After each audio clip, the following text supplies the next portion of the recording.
Hi, this is Randy.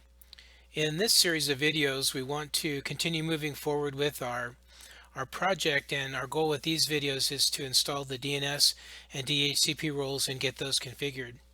So up on the screen here, we've got kind of the notes or checklist that we'll be going through, and I'll post these in Canvas as well as in the description for the video, the playlist. The first thing that I always like to do is I always like to take a look at the equipment that I'm going to be working with and be sure that it's in good shape and healthy. Because these are virtuals, I can also checkpoint them when I know they are healthy, and that gives me the option to revert back and start over if something doesn't go right. We think, well, what does it mean for a server, desktop, Windows 10, pfSense to be healthy? What I want to look at with those machines is I want to be sure that their Windows updated or updated and patched, that they can communicate IPv4, IPv6, and use ping and traceroute often to test that. With pfSense, there's packages that need updating as well as the operating system itself, so I like to check all that. So basically, we're just looking for that they're good to go, kind of like some preventive maintenance. And once they are, then I like to checkpoint them because they're virtuals, and then have that reference to go back to. This is kind of a long set of notes here. I'll show it to you. Covering the work we're going to do. The work we're going to do is not that difficult, but there are a lot of steps involved, and that's why you see a lot of notes. So let me move this out of the way.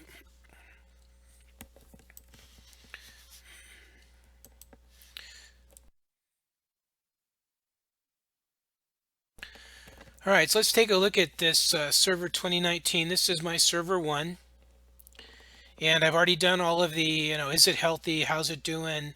What's going on with it? And I did some Windows updates. It needed some Windows updates, and got those taken care of, and so now I'm good to go.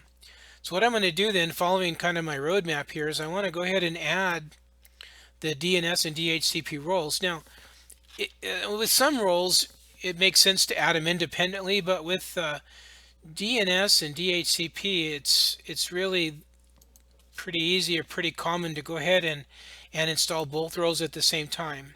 We'll configure them individually, but we'll install them both at the same time. So I'm just going to go ahead and check the boxes for both here. They install pretty quickly. Very common roles to put onto a server.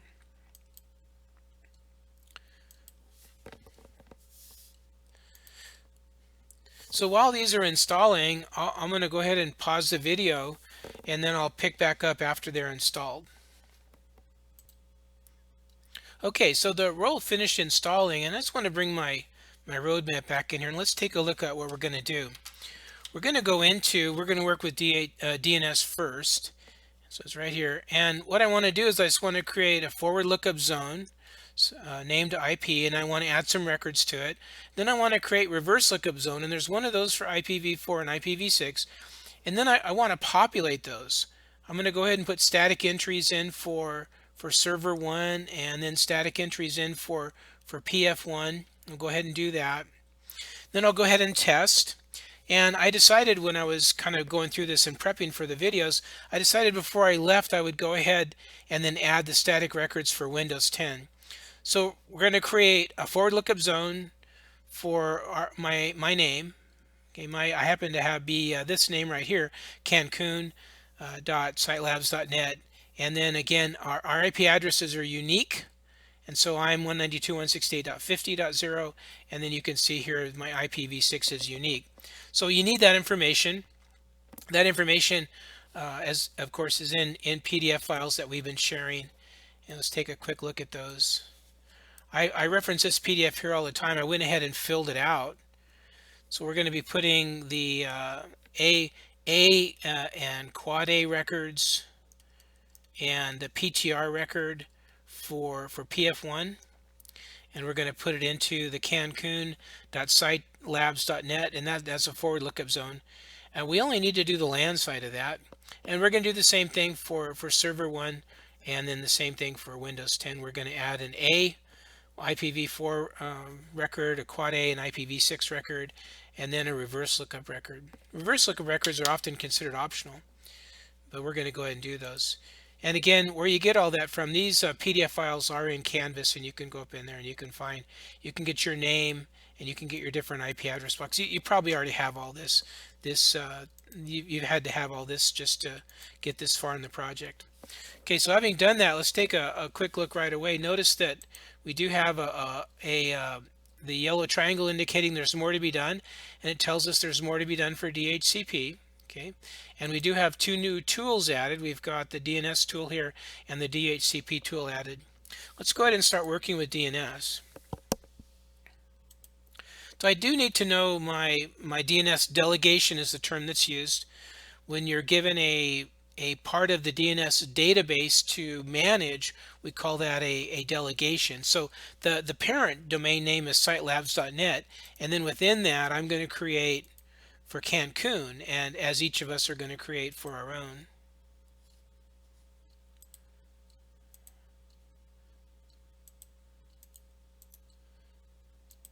Okay, there we go.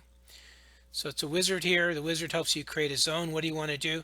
Now we're going to do some review here. These are not meant to be necessarily tutorial videos, as they are training videos to review, remind, teach. We've already taught DNS and DHCP a few weeks ago, but there'll be several videos. I'll work with these topics, and we're going to do some review. So we've got different types of zones we can create. A primary zone is a read-write zone. That's a zone that you can information can be created within, either through dynamic DNS or manually we can add information to it, and it can also be read out of. A secondary zone is a read-only zone, so we'll do RO. The secondary zone gets a copy of zone data from a primary, but you can't add new data to it. It's just a read-only. It's out there. Read-onlys are often, or secondaries are often, what we put out in the public. They can get beat up a little bit. We don't have to worry about it so much because they're only read-only. And then a stub zone. A stub zone is a unique type of a zone where we don't have all of the zone data. We just have what they call the glue records. And a stub zone is a reference to the information is found over here. And so that's meant to be an arrow. So it points to where you can actually find the information you're looking for. It circumvents or shortcuts the normal lookup process for DNS. So all of the zones we're going to create, they're all going to be forward lookup zones. This is our only DNS server for this domain, and so every zone is going to be read-write. So let's go ahead and see if we can get some of these cranked out here. So forward lookup zone.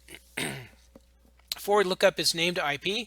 This is where I type in my delegation, which for me is cancun.sitelabs.net. Okay. If it was Active Directory integrated, we could have some choice going on here, but this is not. There's no Active Directory involved. This is we'd call this a member server or a standalone server, and so it's actually creating files. Another choice we have here is once the zone is created, are we going to allow other devices to come in and update or write data into the zone? We call those dynamic updates. And you've got choices here. You can say I'm going to allow those, and the term secure comes from when we have Active Directory, and we don't have Active Directory, so secure is not an option. And so that we have the choices here. We have allow both secure and non-secure, or do not allow. And in our case, we're not going to allow. We're not going to do that. We're going to manually put our own records in there. But these are terms that we want to be familiar with. DNS is it's in our industry everywhere, and we work with it all the time. So having done just that, we now have that zone. Okay. Now, because it knows that this is the DNS server, it's already put some information in there for us. Let's move this over a little bit. I wanted you to see that the IPv6 address. This is the one that we assigned, and then this is a randomly generated one. That's normal. You'll sometimes see a second and a third, even more IPv6 addresses that are randomly generated. Notice the network ID portion is correct. The network ID is right there. Over on this side, we have the network ID, or what they call the prefix. The prefix is the same. This one we statically assigned. This one was automatically generated, and not unusual to see another one or two of those. That's just the nature of IP6. So we don't have to type those in. But let's go ahead and create the reverse zones. Now, so the forward lookup zone is its name, server1.cancun.sitelabs.net, And a reverse lookup zone is going to be where the IP address is used to translate into a name. Okay. We'll create these zones, and then we'll stop this video and continue with the part 2. All right, so what we want to do on a reverse zone is going to right click, new zone. Again, primary, meaning that they're read write. Here we decide between IPv4 and IPv6. Doesn't matter which one you do first. And you start typing the network ID. Now notice that the last part of it here it's kind of grayed out there. When you type in the network ID, it doesn't need to know the full network ID. Watch what happens here. So I'm 192.168.50, and that's all it needs. It doesn't need the last part, and it will automatically create then what the industry calls an in-adder arbor zone, and that name comes from down here. This is an old reference. It goes way back. DNS goes way back to pre-internet days. Okay, so I gave it the network ID, and it's going to create a file off of that name, and this is the name of the file that it's going to create. And we often generically refer to these as in-adder ARPA zone data. Okay, so it created it. Again, the same choice between allowing or not allowing dynamic updates, and we're not going to allow dynamic updates. Not allowing dynamic updates is a good security move. Okay, so we got that one. And if we look at it, we can see if it populated. Not much. This is all part of creating it. There actually are no records here. This NS is for a name server record, and and then start of authority record, but there is actually no data in there just yet. And we'll come back in part 2 of the video and show you how you can get the data populated. But let's go ahead and create the other one. So the next one is going to be an IPv6 primary zone. So we do that there. We check IPv6, and again we give it the prefix a little bit different here. Watch how this one goes. 2620:2D:A000. That's the same for all of us, and then this part is unique for all of us, and I'm FFA0. And then we follow that with colon.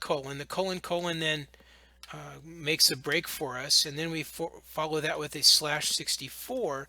And then that's all the information it needs, and you got to give it all of that. And then notice when we gave it that, it then responded and gave us this.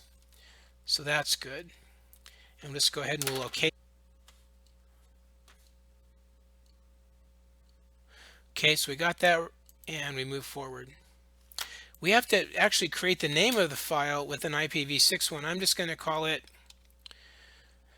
CDAnet Cancun IPv6. Okay, and again, our choice about whether or not to allow dynamic updates. All right, so what we've done, let's just review here, and we'll wrap this video up. What we've done is we installed 2 server roles. I'll shrink this here. Okay, we installed the DNS role and the DHCP role. Notice they're both over here. We just did that. You don't have to. You can install them separately, but we installed them together. Not a problem. We then went in, and a reboot wasn't required. We went into DNS and began working with DNS. I'm going to go ahead and pin that to the taskbar so I have it there. And what we did was we created our forward lookup zone, which got populated somewhat automatically. And then we got a IPv4 reverse lookup zone and an IPv6 reverse lookup zone. And we'll wrap up this video here, and we'll pick up right here moving forward.